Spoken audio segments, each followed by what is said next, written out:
Assalamualaikum warahmatullahi wabarakatuh. Salam sejahtera untuk kita semua. Om Swastiastu, Namo Buddhaya, salam kebajikan, Rahayu. Halo sahabat Sipakarewa, selamat datang kembali tentunya di ruang obrolan kita yang hangat dan inspiratif. Senang sekali saya Yuniati Yusuf kembali membersamai teman-teman tentunya di ruang pandang dan ruang dengarnya kita semua. Dan hari ini suasana terasa sedikit berbeda dan penuh dengan kedamaian karena spesial di episode kali ini kita akan memaknai Hari Raya Waisak. Momen yang tidak hanya dirayakan oleh umat Buddha tetapi juga menjadi pengingat bagi kita semua tentang pentingnya cinta kasih dan tentunya refleksi diri. Baik, dan tentu saja semangat moderasi beragama kita ingin melihat bagaimana nilai-nilai luhur ini menjadi benang merah dalam merajut kedamaian di bumi Sulawesi Barat. Dan sudah hadir bersama saya hari ini bintang tamu kita yang akan menjadi narasumber luar biasa. Hari ini ada Ibu Ferry Winarni SPDB dari Bimas Buddha Kantor Wilayah Kementerian Agama Provinsi Sulawesi Barat. Apa kabar hari ini? Baik, Mbak. Sangat baik. Sehat ya, luar biasa. Masih segar sepagi ini. Masih segar sekali. Baik, Bu Ferry, Waisak sering disebut sebagai momen untuk kembali ke hati yang murni. Nah, dalam konteks ini kita di Kementerian Agama, bagaimana Ibu melihat kaitan antara nilai-nilai kasih sayang dalam Waisak dengan tugas kita sebagai ASN dalam mengayomi masyarakat? Baik. Sebelumnya, salam kasih dalam Dhamma, Namo Buddhaya. Assalamualaikum warahmatullahi wabarakatuh. Om Swastiastu. Salam sejahtera kita untuk semua. Baik. Teman-teman semua yang ada di Provinsi Sulawesi Barat, sebentar lagi kita umat Buddha akan merayakan Hari Waisak, di mana Hari Waisak itu jatuh pada tanggal 31 Mei. Nah, hari Minggu ya, tahun 2026. Nah, apa itu Hari Waisak? Mungkin dari sekian banyak yang ada di Sulawesi Barat tidak mengetahui apa itu Hari Raya Waisak. Hari Raya Waisak itu adalah Hari Raya umat Buddha, di mana Hari Raya itu memperingati 3 peristiwa penting dalam agama Buddha. Yang pertama yaitu hari kelahiran Pangeran Siddhartha pada tahun 633 sebelum Masehi. Nah, yang kedua adalah hari pencapaian kebudayaan Siddhartha Gautama atau Petapa Siddhartha pada tahun 588 sebelum Masehi.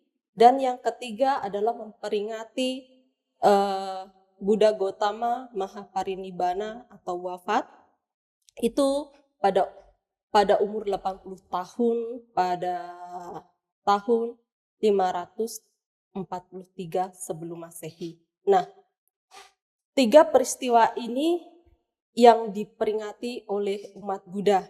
Nah, hal ini tentunya sangat berarti bagi umat Buddha, bukan hanya untuk perayaan saja, tetapi hal ini digunakan untuk menteladani atau untuk memotivasi umat Buddha dalam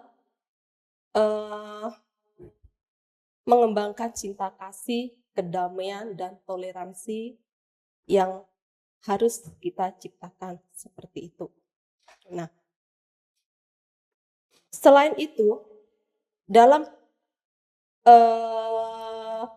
perayaan ini banyak sekali hal-hal yang dilakukan oleh umat Buddha selama 1 bulan untuk menyambut Hari Raya Waisak itu. Nah, apa saja yang dilakukannya itu seperti puasa, kalau umat muslim ya puasa ya, kalau kita disebut atasila. Karena umat Buddha itu selama 1 bulan itu melakukan atasila atau 8 sila. Kemudian ada SPD, terus ada ekoenzim, pengurangan ekoenzim, dan hening nusantara. Nah, selain itu banyak sekali hal-hal yang dilakukan, seperti kalau di pengurus-pengurus lembaga itu mereka mengadakan kayak perlombaan-perlombaan seperti perlombaan membaca parita, perlombaan ceramah dhamma, perlombaan eh, membaca eh, ceramah seperti ceramah bahasa Inggris seperti itu, menyanyi, terus dan lain sebagainya yang bisa dilakukan oleh umat Buddha. Jadi itu Seperti dilaksanakannya sebulan sebelum ya, perayaan Waisak itu betul, sendiri. sebulan sebelum Tadi perayaan saya agak Waisak. tertarik dengan SPD. SPD apa sih, Mbak? Oh, SPD itu adalah sebulan penghayatan Dhamma. Oh, Ah, sebulan ya, penghayatan. sebulan penghayatan Dhamma. Sebulan penghayatan Dhamma itu yang dilakukan umat Buddha itu setiap menjelang maghrib begitu, dia datang ke wihara, kemudian membacakan parita, sutta, dan gata, kemudian meditasi. Setelah itu mendengarkan ceramah Dhamma. Seperti itu adalah kegiatan SPD. Kemudian yang atasila, mungkin di antara kita tidak mengetahui, kadang ada yang bertanya, apakah dalam agama Buddha itu ada puasanya? Iya, ada puasanya, yaitu yang disebut dengan atasila. Kalau dalam kehidupan sehari-hari itu kita umat Buddha itu menjalankan 5 sila. 5 sila itu seperti apa? Seperti menghindari pembunuhan makhluk hidup, terus menghindari pengambilan barang yang tidak diberikan, menghindari perbuatan asusila, berbohong, makan atau minuman yang mengandung kadar alkohol atau makan minuman yang berlebihan itu tidak boleh dilakukan. Nah, kalau pas menjelang hari raya ini kita menjalankan ditambah tiga yang pertama yang tadi yang perbuatan asusila. Nah, itu ditambah lagi perbuatan asusila ini bagi perumah tangga ketika mereka melakukan puasa ini, mereka tidak boleh melakukan seperti hubungan suami istri, itu tidak boleh dan mereka harus tidurnya terpisah. Kemudian setelah yang keenam itu namanya Wikala Bojangga.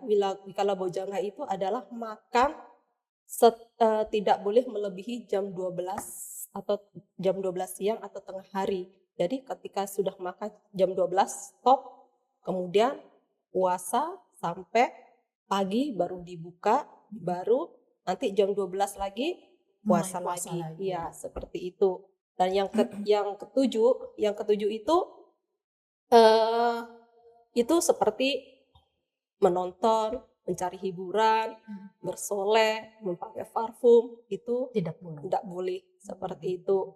Kemudian yang kedelapan itu kita harus tidur di tempat tidur yang tidak mewah atau biasanya bisa tidur di alas kasur yang pendek atau tikar seperti itu selama menjalani atasila itu.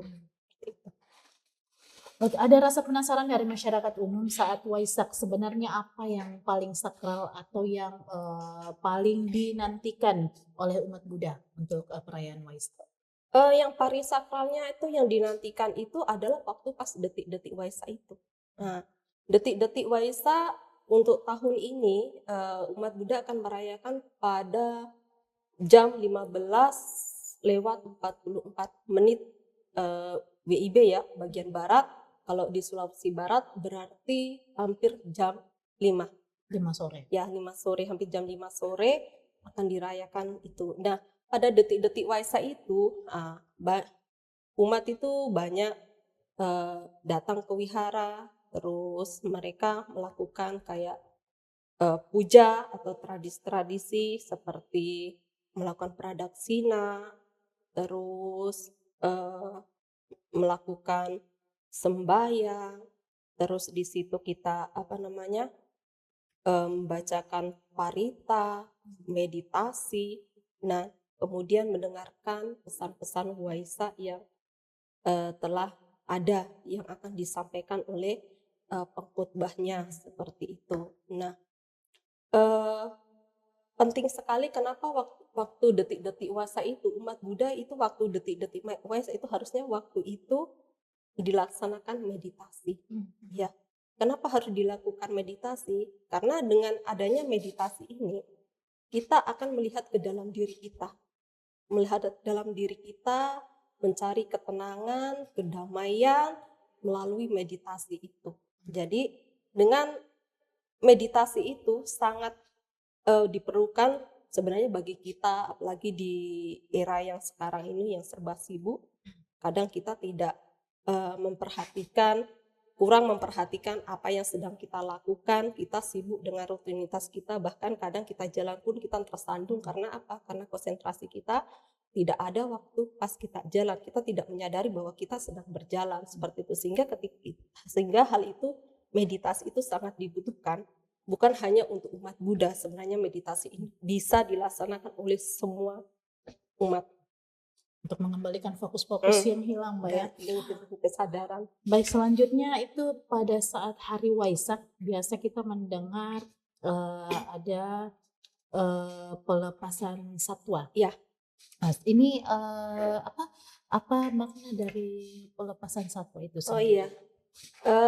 Untuk pelepasan satwa, karena pertama kali itu di sila pertama agama Buddha itu yang kita jalankan adalah menghindari pembunuhan makhluk hidup. Nah, kita tahu bahwa satwa itu memiliki kehidupan. Mereka ingin hidup bebas seperti kita manusia. Nah, maka itu kita dengan melepaskan satwa itu, kita mencoba kita berlatih untuk tidak menyakiti hewan itu, tidak mengurung kebebasan mereka. Makanya itu kita lepaskan di dunia luar, misal ke habitatnya mereka. Misal kalau ikan kita lepaskan di air, tujuannya biar mereka bisa hidup damai sesuai dengan keinginan satwa itu. Seperti itu. Jadi ini satwa peliharaan dilepas atau gimana? Tidak, kita bisa saja satwa peliharaan untuk tujuannya untuk melatih kita. Misalkan kita punya ini nih, punya peliharaan ikan atau kucing gitu kan, peliharaan. Nah, selama ini kan kita kita rawat, kita kandangi kadang kan kita tidak mengetahui keinginan dia sebenarnya apa, apakah cuma hanya dikandang, enggak gitu. Karena dengan belajar kita melepas satwa itu berarti kita belajar untuk melepas hal-hal yang kita cintai, karena hal-hal yang kita miliki, kita cintai suatu saat akan hilang dari diri kita. Jadi ketika suatu saat hal itu datang, maka kita tidak akan terikat dan tidak menderita ketika barang itu hilang. Seperti itu. Nah, satu lagi ini saat perayaan Waisak ini banyak orang yang melihat umat Buddha itu menyalakan lilin. Sebenarnya apa makna di balik menyalakan lilin itu sendiri? Menyalakan lilin itu tujuannya adalah menggambarkan suatu kehidupan yang ada di dalam diri kita, seperti itu. Kehidupan itu ketika kita rawat, kita jaga, pasti tetap saja akan mati ketika ada misalkan angin, terus ditiup, atau kita sengaja dimatikan, yaitu untuk untuk mengingatkan kembali bahwa kehidupan kita di dunia ini cuma sementara dan tidak abadi. Nah, tujuannya adalah untuk mengingatkan kita kembali pada jalan kebenaran, bahwa tujuan kita di dunia ini ada hal-hal yang perlu kita lakukan agar tidak terlalu melekat pada kehidupan ini, seperti itu. Baik, dalam perayaan Waisak, jika sekiranya mungkin ada umat di luar agama Buddha yang mungkin datang untuk melihat perayaan itu seperti apa? Apakah dibolehkan atau mungkin untuk perayaannya dilakukan tertutup atau seperti apa? Oh tidak, kita sangat membuka diri dan membuka tangan bagi mereka yang ingin datang ke wihara untuk melihat perayaan yang kami lakukan, seperti itu.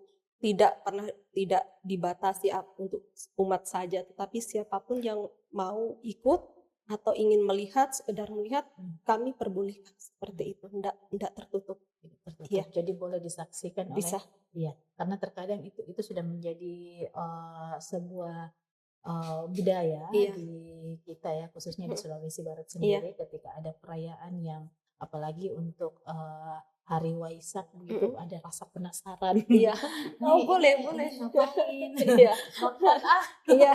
Nggak apa-apa, boleh. Kami boleh. sangat akan sangat senang sekali bagi mereka yang mau maksudnya berkeinginan untuk mengetahui, kami tidak akan menutup diri. Mau bertanya pun akan kami jawab Kira-kira seperti itu. untuk kegiatan dalam Waisak itu kegiatan apa yang sekiranya paling membuat penasaran gitu? Kegiatan apa yang sekiranya paling menarik untuk disaksikan oleh kami yang non Buddha?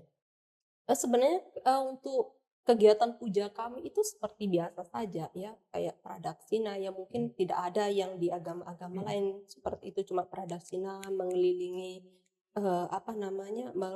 mengelilingi, misalkan kalau di sini ada stupa, kita mengelilingi stupa, kalau tidak ada ya kita mengelilingi wihara. Tujuannya adalah mengikuti jejak Sang Buddha, sebenarnya mengikuti jejak Sang Buddha untuk mencapai namanya kebudaan atau nibbana seperti itu. Itu tujuannya pradaksina seperti itu, untuk mengingat kembali jasa sifat-sifat luhur yang ada di Sang Buddha seperti itu.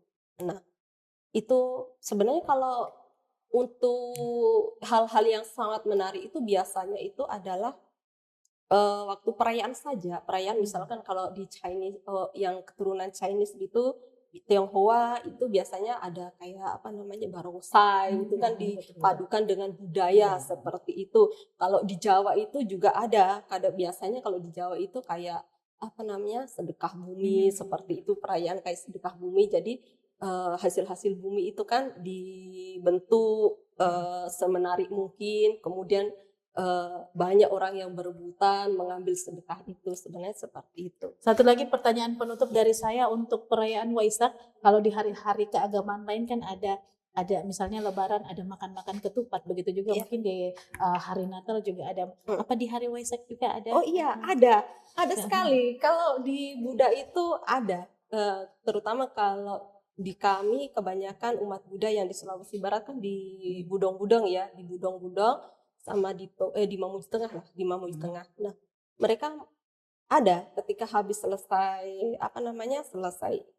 sembahyang itu, nah malamnya itu dari pagi sampai malam, bahkan sampai jam 12 malam itu masih ramai tamu, dan itu yang datang itu dari berbagai kalangan umat.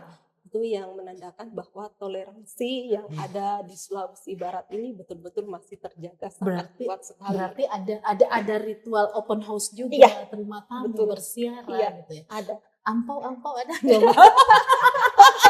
Ada sedikit, ada juga ampau. Ini tapi yang kami beri biasanya anak-anak seperti itu. Saya ada 5 anak, nanti tak mau jalan-jalan ke rumahnya Mbak Ferry. Nanti tanggal 31 langsung datang ke open house di Mateng.